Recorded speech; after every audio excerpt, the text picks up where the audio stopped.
요즘 우리가 예레미야 말씀 계속 같이 묵상하고 있는데요. 매일매일 말씀을 읽을 때마다 좀 마음이 무겁습니다. 왜냐하면 하나님이 좀 위로가 되고 힘이 되고 막 도움이 되고 그런 말씀, 내가 너와 함께 하겠다 막 이런 말씀 주시면 좋은데, 요즘 우리가 계속 읽는 말씀은 좀 안 그렇죠. 계속 하나님이 책망하고 심판을 얘기하고 무서운 얘기들이 이제 계속 반복됩니다. 사실 이스라엘 백성들은 하나님이 택하신 백성이고 하나님의 은혜와 하나님의 구원을 경험한 백성들인데, 하나님이 계속해서 심판을 말씀하신단 말이죠. 우리 이제 오늘 본문 7장, 6장, 8장 이렇게 보면 이래도 안 듣고 저래도 안 들으니까 하나님이 결국 내가 너희를 버렸다 막 이렇게 말씀하십니다. 내 앞에서 내가 너희를 쫓아내겠다 이런 얘기 하시거든요.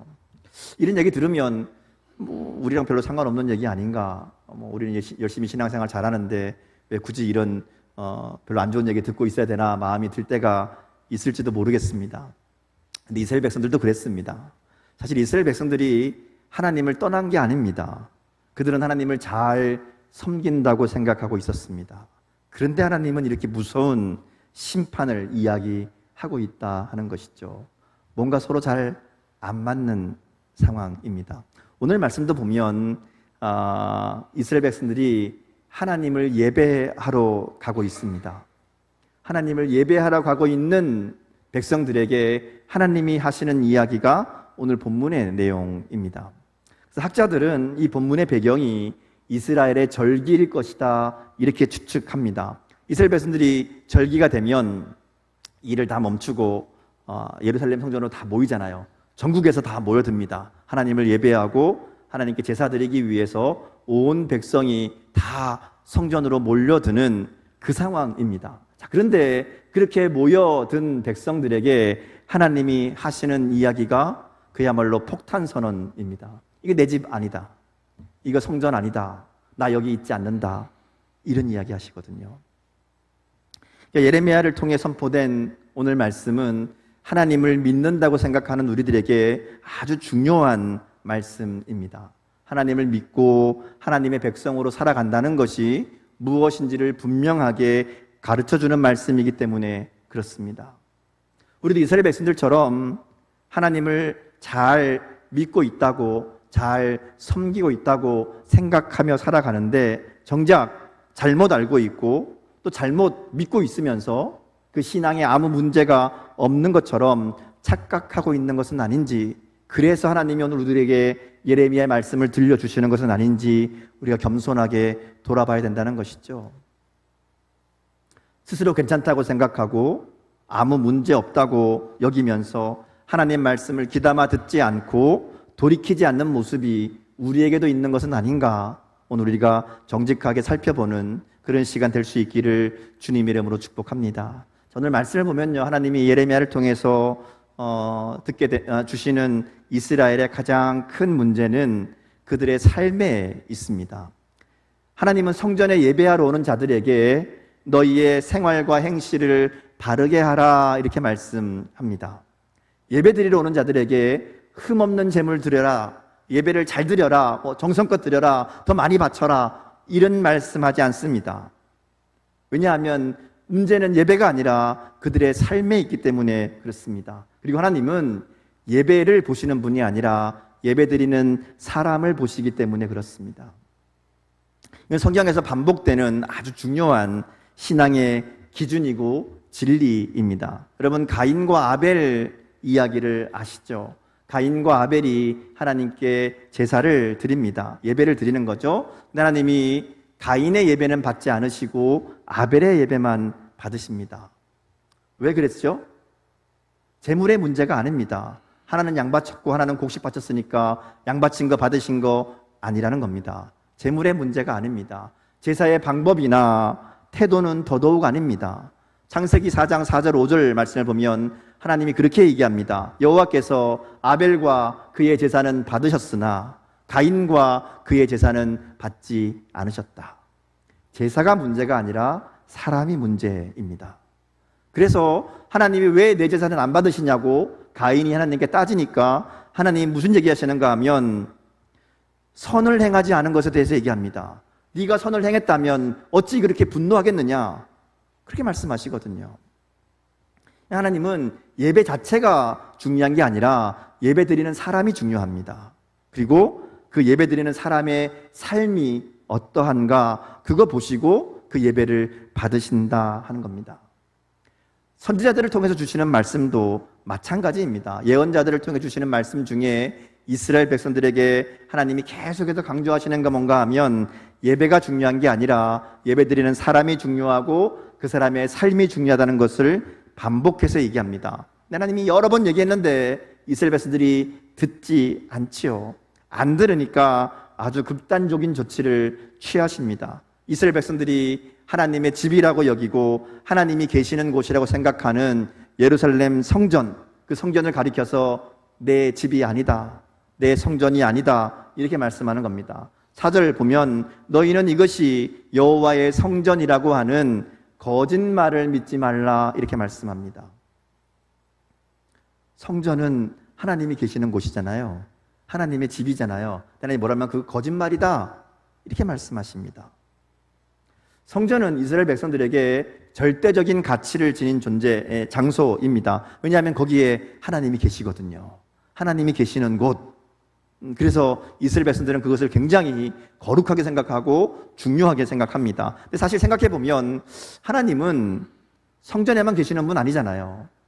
하나님이 그 집이 하나님의 집이라고 그냥 여겨주시는 거지 거기 계시는 거는 절대로 아닙니다. 하나님이 성전을 허락하신 이유는 사실은 이스라엘 백성들에게 하나님을 좀 더 가까이에서 만나도록 배려해 주신 것이라고 할 수 있습니다. 출애굽할 때 광야에서 하나님이 이스라엘 백성들에게 성막을 짓게 하시죠. 왜 성막을 만들게 하셨는가 하면 하나님이 광야에서 집이 필요해서 텐트가 필요해서 성막 만들어라, 내 집도 지어라 이렇게 말씀하신 거 아닙니다.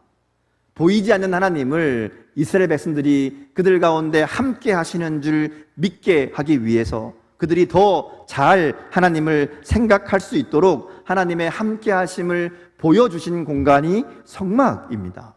하나님이 거기만 머무는 게 절대로 아닙니다. 성전도 마찬가지죠. 성전을 허락하신 것은 하나님이 집이 필요해서가 아니라 이스라엘 백성들이 그곳에 가면 하나님을 만날 수 있다라는, 또 하나님이 그들과 영원히 함께 하신다라는 이 상징적인 장소로 성전을 허락하신 겁니다. 자, 그런데 이스라엘 백성들이 이런 목적은 잊어버리고 성전 건물만 바라보게 된 겁니다. 하나님이 우리 안에 계시는 증거로 성전이 아니라 하나님은 성전에 계시고, 그래서 성전이 거룩하고 성전이 중요하고, 그래서 어떠한 외부의 공격과 위험이 있어도 우리에게는 하나님이 계시는 성전이 있으니까 하나님이 우리를 지키실 것이다. 이렇게 성전 자체를 섬기는 우상 숭배로, 미신적인 신앙으로 변질된 겁니다. 하나님의 성전이라고 부르지만 사실은 하나님과 상관없고 그 성전이 있으니까 우리가 안전하고 평화를 보장받을 수 있다, 이렇게 믿는 잘못된 신앙, 우상 숭배의 마음이 거기에 담겨 있는 거죠. 더 심각한 것은 하나님이 여기 계신다라고 생각하니까 우리 일상에는 계시지 않는다고 생각한 겁니다. 하나님은 성전에 계시고 나는 내 삶을 살고, 그러니까 그러면 그 다음 어떤 일이 일어나는가 하면 일상에서 죄를 짓는 게 쉬워집니다. 하나님 저기 계시니까 나는 이 땅에서 여기에서 내 마음대로 하나님 생각하지 않고 내 욕심대로 내가 원하는 것들을 하며 살아갑니다. 나의 목적을 이루기 위해서 우상을 섬기는 것도 아무렇지도 않게 여기게 된 거죠. 그래서 하나님은 예레미야를 통해서 이러한 그들의 잘못된 신앙을 책망하시는 겁니다. 이 너희가 그렇게 믿고 붙들고 있는 저 예루살렘 성전, 그거 나와 상관없는 곳이라고 이야기하시는 거죠. 성전에 대한 잘못된 믿음이 또 다른 우상 숭배가 된 그들에게 하나님이 매우 강력한 말씀으로 경고하시는 겁니다. 사실 하나님은 이스라엘 백성들이 이런 위험성이 있다는 것을 알고 있었습니다. 그래서 성전을 지을 때에 성전이 완공된 다음에 하나님이 당부하시는 말씀이 있습니다. 경고합니다. 이 성전이 있다고 해서 너희들이 안전하고 이 성전이 있다고 해서 내가 여기에 매여 있는 거 분명히 아니다 라는 것을 말씀하십니다. 열왕기상 9장 6절 7절 말씀인데요, 이게 성전을 다 완공한 다음에 솔로몬에게 하나님이 주시는 경고의 말씀입니다. 같이 한번 볼까요?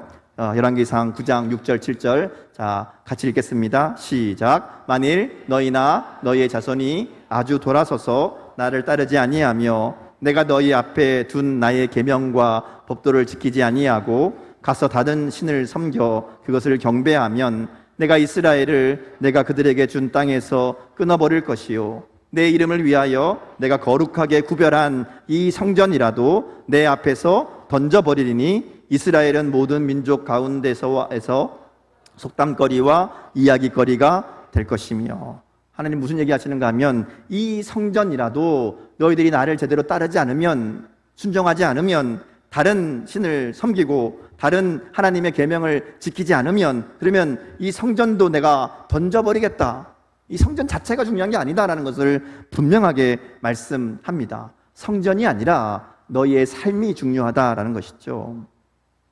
이스라엘 백성들은 성전을 붙들고 있고 성전을 바라보고 있고 나아가서 성전을 자기들의 도구로 사용합니다. 성전만 의지하고 성전에만 들어가면 의롭게 되고 구원받고 안전하고 평안을 얻게 된다고 생각한 겁니다. 하나님 그것을 뭐라고 그러는가 하면 무익한 거짓말이라고 8절에서 이야기합니다. 세상에서 죄를 지으면서 하나님의 전에 들어가서 제사 드리면 다 용서받았다, 다 해결됐다, 나는 깨끗하다, 문제없다, 그리고 나와서 또 죄를 짓고 있는 이스라엘 백성들에게 하나님이 그거 거짓말이다, 그 성전에 가서 너희가 그렇게 예배한다고 해서 너희들이 깨끗해지는 거 아니다, 이렇게 말씀하는 겁니다. 성전에 드나드는 것이 신앙생활의 전부가 아니라는 겁니다. 이스라엘 백성이 삶에서는 하나님을 거부하고 하나님의 말씀을 무시하고 악을 행하고 우상을 섬기면서 성전만 드나들면서 우리는 구원받았다, 모든 문제가 해결되었다, 이렇게 생각하는 거 거짓말이다, 너희들 그거 성전을 도둑의 소굴로 생각하는 것이다, 이렇게 말씀합니다. 여러분, 도둑의 소굴이 뭐죠? 도둑의 소굴, 도둑질하는 사람들이 숨어있는 데가 도둑의 소굴이죠. 그죠? 도둑질한 다음에 잡으러 오는 사람들이 못 잡도록 피해 있습니다. 숨어 있습니다. 숨어서 다시 힘을 보충하고 계획을 짜고 그 다음 도둑질을 준비하는 데가 도둑의 소굴이죠. 하나님의 성전을 그렇게 여기고 있다는 겁니다. 성전 밖에서 온갖 악을 행하였음에도 불구하고 성전에만 들어가면 모든 죄가 다 해결되고 의롭게 되었다고 선언한다고 해서 자기들이 깨끗하다고 안전하다고, 그리고 나가서 다시 더 큰 죄를 짓도록 숨겨주는 곳이 성전이 되었다는 것이죠. 그들이 그렇게 생각한다는 겁니다. 성전에서 드리는 제사가 하나님 앞에 죄에 대해서 애통하고 회개하고 돌이킴으로 하나님 앞에 나아가고, 그리고 하나님을 만나는 자리, 하나님을 경외하는 자리가 아니라 그저 자기의 죄를 해결받는 면죄부를 제공하는 그런 것이 되었다라는 겁니다. 성전이 하나님의 말씀을 듣고 예배하고 하나님의 말씀을 앞에 결단하고 순종하는 것이 아니라 자신들의 안전과 의로움을 확인받고, 그래서 더 큰 죄를 지을 수 있도록 안전을 보장해 주는 그런 도둑의 소굴이 되었다라는 것이죠. 그래서 하나님이 여긴 내 집 아니다, 나의 성전 아니다, 분명하게 말씀하는 겁니다. 이것들은 이런 신앙은 하나님을 미신적으로 믿는 겁니다. 하나님을 믿는 것이 아니라 성전을 믿는 것이고 자신들의 잘못된 믿음을 맹신하는 것이라는 것이죠. 오늘날에도 이와 같은 믿음으로 살아가는 사람들이 간혹 있습니다. 예배당을 성전이라고 생각합니다. 그래서 예배당 자체를 신성한 곳으로 생각하는 분들이 있습니다. 물론 하나님께 예배하는 곳을 소중하게 생각하는 마음은 분명히 좋습니다. 옳습니다. 그런데 예배당 자체가 특별한 공간은 아닙니다. 그렇죠? 이곳이 하나님을 예배하는 곳이기 때문에 의미가 있는 것이지 건물 자체나 공간 자체에 특별한 의미가 있는 게 아니라는 겁니다. 우리 교회는 보면 이런 생각하는 분들이 별로 없는 것 같은데, 어떤 교회 가면 십자가를 예수님처럼 생각합니다. 십자가에 절대로 손 못 대고, 십자가는 마치 예수님 바라보듯이 이 강단도 무슨 거룩한 하나님 나라처럼 생각합니다. 그래서 아무나 올라가면 안 되고 목사님만 올라가야 되고 막 이런, 그렇지 않습니다. 예배당은 예배드리는 공간이지 그 이상도 그 이하도 아닙니다. 여기에 무슨 주술적인 또 무슨 신비한 능력이 있고 힘이 있고 이런 거 절대로 아닙니다. 물론 예배하도록, 성도들이 예배하는데 집중하도록 좋은 환경을 만들고 좋은 장치를 하는 것들 중요하지만, 초점은 예배하는 것에 있는 것이지 예배하는 장소에 있는 게 아니라는 겁니다.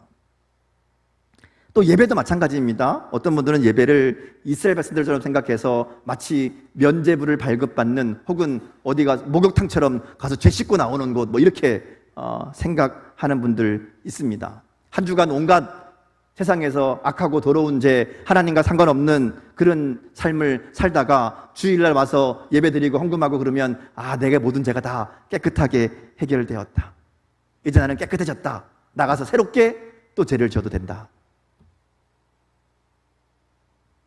오늘 이스라엘, 하나님의 무서운 경고를 받고 있는 그들과 같은 생각인 겁니다. 주일을 열심히 지키고 11조 하는 이유가 그렇게 해야 하나님이 복 주실 것 같아서, 그렇게 하지 않으면 뭔가 일이 생길 것 같아서, 그래서 하나님 앞에 나와서 예배하고 하나님의 벌 받지 않으려고 회개하고 하나님의 마음을 사서 내가 원하는 것을 이루려고 그래서 예배의 자리에 앉아 있는 것이라면 그 미신적인 신앙입니다. 우상 숭배입니다. 여러분 잘 들으셔야 됩니다. 예배가 중요하지 않다는 게 아닙니다. 제가 이렇게 얘기하면 목사님이 예배가 별로 안 중요하다 그러네, 삶이 중요하다 그러네, 그렇게 들으면 자기 듣고 싶은 대로 듣는 겁니다. 이스라엘 백성들이 그랬어요. 자기 듣고 싶은 대로 들었다가 이렇게 된 겁니다. 형식적인 예배, 의무적인 예배, 나를 위한 예배가 되어서는 안 된다는 겁니다.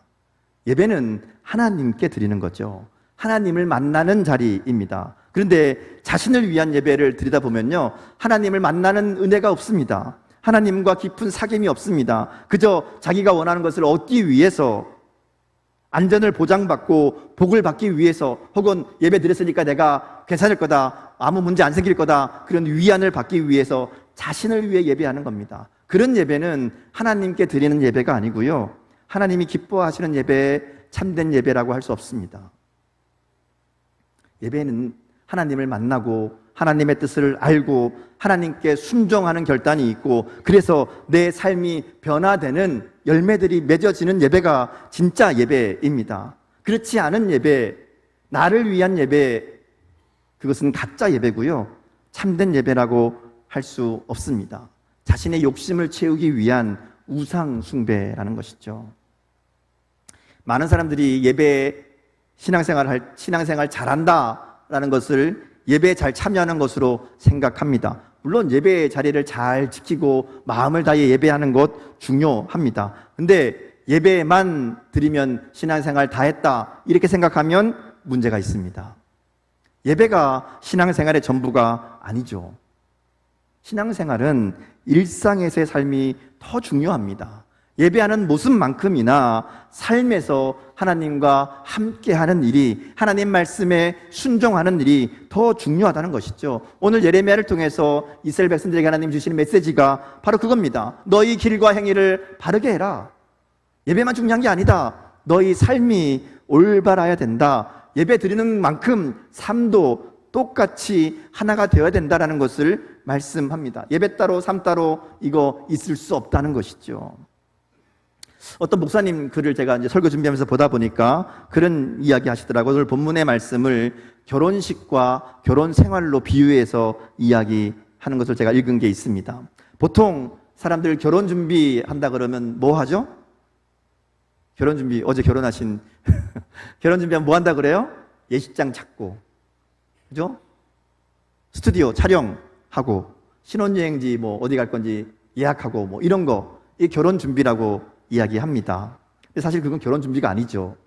결혼식 준비입니다.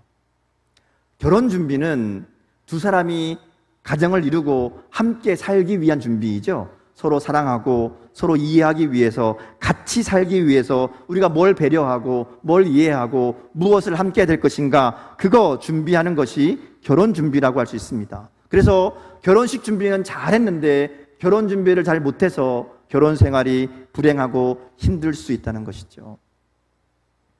그 결혼식 준비가 아니라 그거 못지않게 결혼 준비도 잘해야 결혼 생활이 행복할 수 있습니다. 신앙생활도 마찬가지입니다. 예배만 잘 드린다고 해서 신앙생활 잘하는 게 아니죠. 예배당에 나와서 하나님께 예배하는 것과 일상에서 하나님과 동행하며 하나님을 경외하며 사는 것은 분명히 다른 겁니다. 그래서 예배는 결혼식과 같고 신앙생활은 결혼생활과 같다고 말할 수 있습니다. 예배를 잘 드리면 신앙생활도 잘할 것 같은데, 예배는 잘 드린다고 하면서 신앙생활은 제대로 하지 못하는 성도들이 많이 있다는 것이죠. 예배는 빠지지 않고 참여하는데 정작 일상에서는 하나님 생각하지 않고 하나님 말씀 따르지 않고 자기 욕심대로 자기 마음대로 살아가면서 나는 예배 잘 드리니까 아무 문제 없다고 생각하며 살아간다는 것이죠. 예배는 드리는지 모르지만 신앙생활은 실패하고 있는 겁니다. 그런 예배 하나님이 받지 않으신다는 겁니다. 하나님이 그런 삶에 함께하지 않으신다는 것이죠. 여기는 내 성전이 아니라고 말씀하시잖아요. 하나님이 없는 삶에는 하나님의 인재도 하나님의 은혜도 없다라는 겁니다. 그래서 오늘 예레미야를 통해서 하나님 이스라엘 백성들을 책망하십니다. 자, 그럼 어떻게 될까요? 우리의 길과 행위를 바르게 하라고 얘기하는데 어떻게 하는 것이 길과 행위를 바르게 하는 것일까? 오늘 이스라엘 백성들의 이야기를 잘 들어보면 됩니다. 사실 그들이 하나님이 무슨 얘기하는지 모르는 거 아닙니다. 하나님의 뜻이 무엇인지 모르지 않습니다. 오늘 말씀에도 보면 길과 행위를 바르게 하는 것이 무엇인지를 하나님 다시 설명해 주십니다. 5절 6절 말씀인데요, 같이 한번 읽겠습니다. 5절 6절 같이 읽습니다. 시작. 너희가 만일 길과 행위를 참으로 바르게 하여 이웃들 사이에 정의를 행하며 이방인과 고아와 과부를 압제하지 아니하며 무죄한 자의 피를 이곳에 흘리지 아니하며 다른 신들 뒤를 따라 화를 자초하지 아니하면. 이 말씀은 이스라엘 백성들이 처음 듣는 이야기가 아닙니다. 수없이 들었던 말씀입니다. 공의를 행하고 정의를 행하고 가난하고 소외된 자들 긍휼히 여기고 그들을 돕고 섬기고 우상을 섬기지 않고 하나님만 따르는 것, 어쩌면 그들은 귀에 딱지가 않도록 들었던 그런 말씀입니다. 문제는 그들이 듣고도 순종하지 않았다는 것이죠. 하나님은 이어지는 말씀을 통해서 그들의 근본적인 이야기, 근본적인 문제를 이야기해 주십니다. 12절에서 15절 말씀을 보면 하나님이 실로에 대한 이야기로 말씀을 이어갑니다. 실로는 가나안 땅에 있었던 이 성막을 모시고 있었던 장소입니다. 가나안을 정복하고 가장 먼저 하나님의 성막을 두었던 곳이 실로입니다. 그러니까 성전이 지어지기 전에 하나님의 언약궤를 가장 먼저 모셨던 곳이 실로입니다. 거기에 모여서 하나님을 예배하고 하나님을 찾고 하나님을 만나고 했던 장소입니다. 하나님이 뭐라고 그러시는가 하면 실로를 처음으로 내 이름을 둔 곳이라고 이야기합니다. 그러니까 말하자면 첫 번째 성전이라고 할 수 있습니다. 그런데 하나님이 그곳이 어떻게 되었는가 보라는 겁니다. 그곳이 어떻게 되었는가, 흔적도 없이 사라졌다는 거죠. 왜 그랬는가를 우리가 잘 봐야 됩니다. 하나님이 실로가 어떻게 됐는가 보러 가면서 내가 실로도 그렇게 했는데 예루살렘이라고 다를 것 같으냐, 이렇게 말씀한 거거든요. 하나님이 왜 실로를 버리셨는지, 그리고 오늘 예루살렘을 버렸다고 말씀하시는지 우리가 그것을 잘 봐야 됩니다. 그 이유가 13절 말씀입니다. 같이 보겠습니다. 자, 시작. 여호와의 말씀이니라. 이제 너희가 그 모든 일을 행하였으며 내가 너희에게 말하되 새벽부터 부지런히 말하여도 듣지 아니하였고 너희를 불러도 대답하지 아니하였느니라. 하나님이 지금 실로와 북이스라엘을 버리고 또 지금 예루살렘과 남유다를 심판하시는 이유가 뭔가 하면 하나님의 말씀을 듣지 않았기 때문이다, 이렇게 얘기합니다. 귀로 듣지 않는 게 아니고요, 삶으로 듣지 않는 겁니다. 순종하지 않은 겁니다. 성전을 찾고 제사는 꼬박꼬박 드리지만 일상에서는 하나님 생각하지도 않고 하나님을 경외하지도 않고 하나님 말씀을 따를 의지도 생각도 없는, 하나님 없는 삶을 살고 있기 때문에 그렇다는 것이죠. 자기의 욕심을 따라 자기의 유익을 위해 악을 행하고 우상을 섬기며 살고 있기 때문에 그렇습니다. 성전을 드나들면서도 그 성전이 하나님을 만나는 자리가 아니라 자기의 유익을 위해서, 자기의 의로움을 나타내기 위해서, 자기의 어떤 목적을 이루기 위해서 도구로 사용하는, 하나님마저도 내가 원하는 일을 위해 사용하고자 하는 우상 숭배가 그들 가운데 있었기 때문에 하나님의 심판이 그들 가운데 임하고 있다 하는 겁니다. 우리는 어떤가요? 여러분 어떠신가요? 제가 보기엔 교회 안에서는 다 좋은 신앙입니다. 다 좋습니다. 사랑이 넘치고 배려하고 인자하고 섬기고 헌신하고 봉사하고. 자, 그런데 여러분의 삶에서는 어떠하십니까?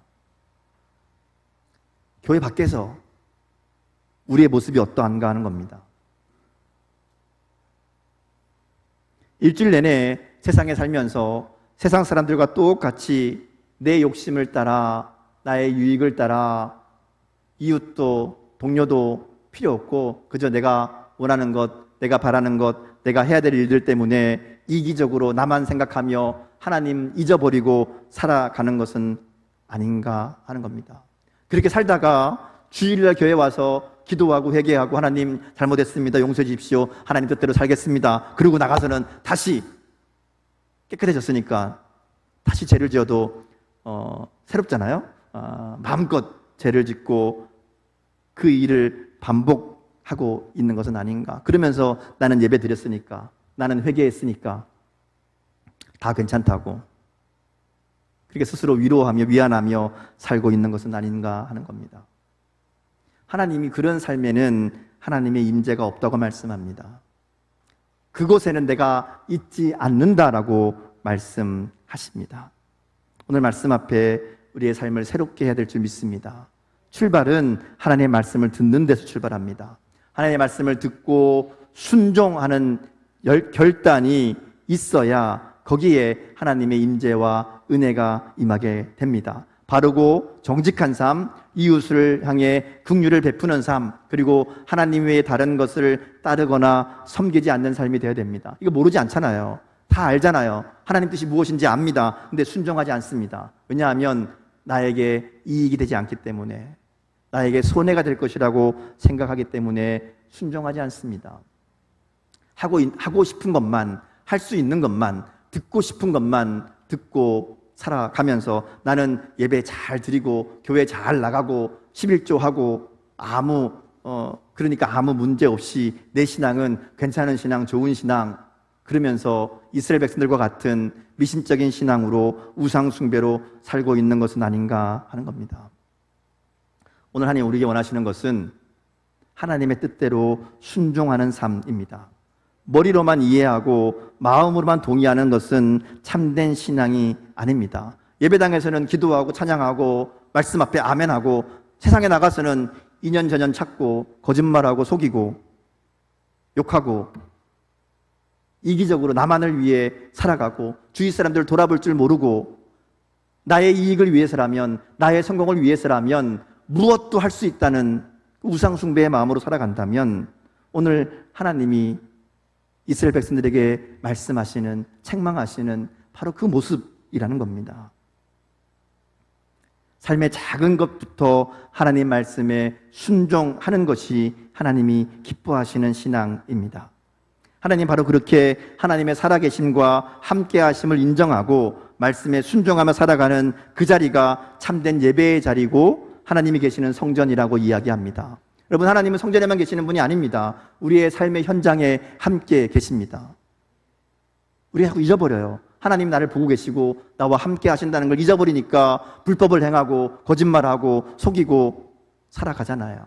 근데 거기에 하나님이 계신다는 것을 우리가 인정해야 됩니다. 그리고 그곳에서 하나님의 말씀에 순종하는 삶이 되어야 됩니다. 우리의 일상의 자리가 하나님의 말씀에 순종하는 자리들이 될 때 그곳이 하나님이 우리와 함께 하시는 하나님의 성전, 하나님의 임재와 은혜가 있는 자리가 될 줄 믿습니다. 오늘 우리의 일상이 하나님의 말씀에 순종하는 자리들이 되어서 날마다 하나님과 동행하며 하나님의 은혜와 인도하심 가운데 살아가는 그런 저와 여러분의 복된 삶이 될 수 있기를 주님의 이름으로 축복합니다. 함께 기도하겠습니다.